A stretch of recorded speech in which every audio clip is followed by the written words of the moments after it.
Hello everyone, welcome to my channel Study with Sri Harini. இன்னைக்கு நம்ம என்ன பார்க்க போறோம்னா திருக்குறள் தான் பார்க்க போறோம். வாங்க வீடியோக்குள்ள போலாம். ஃபர்ஸ்ட் திருக்குறள். அறவாழி அந்தணன் தாள் சேர்ந்தார் கல்லால் பிறவாழி நீந்தல் அரிது. பொருள் பார்க்கலாம். அந்தணர் என்பதற்கு பொருள் சான்றோர் என்பதால் அறக்கடலாகவே விளங்கும் அந்த சான்றோரின் அடியொற்றி நடப்போர்க்கே அன்றி மற்றவர்களுக்கு பிற துன்பக்கடலை கடப்பது என்பது எளிதான காரியமன்று. அந்தணர் என்பதற்கு பொருள் சான்றோர். அந்தணர் என்பதற்கு பொருள் சான்றோர். அதனால அறக்கடலாகவே விளங்கும் அந்த சான்றோரின் அடியொற்றி அவங்களோட பாதையில் போனோம் அப்படின்னா துன்பக்கடலை கடந்துடலாம்.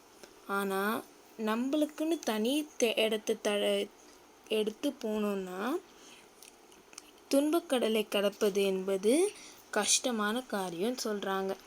ஓகே, செகண்ட் திருக்குறள் பார்க்கலாம். அன்பும் அறனும் உடைத்தாயின் இல்வாழ்க்கை பண்பும் பயனும் அது. பொருள் பார்க்கலாம்.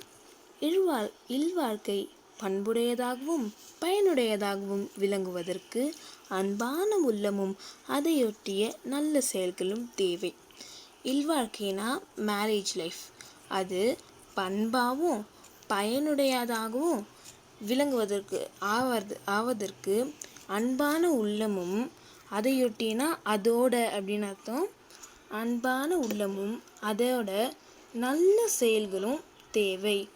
ஓகே, இந்த வீடியோவில் நம்ம 2 திருக்குறள் பார்த்துருக்கோம். இந்த வீடியோ உங்களுக்கு பிடிச்சிருச்சுன்னா லைக் பண்ணுங்கள், கமெண்ட் பண்ணுங்கள். மறக்காமல் என்னோடய சேனலை சப்ஸ்கிரைப் பண்ணி நான் போடுற வீடியோஸ் உங்களுக்கு டெய்லியும் வரணுன்னா பெல் பட்டனை கிளிக் பண்ணுங்கள். தேங்க்யூ ஃபார் வாட்சிங். பாய்.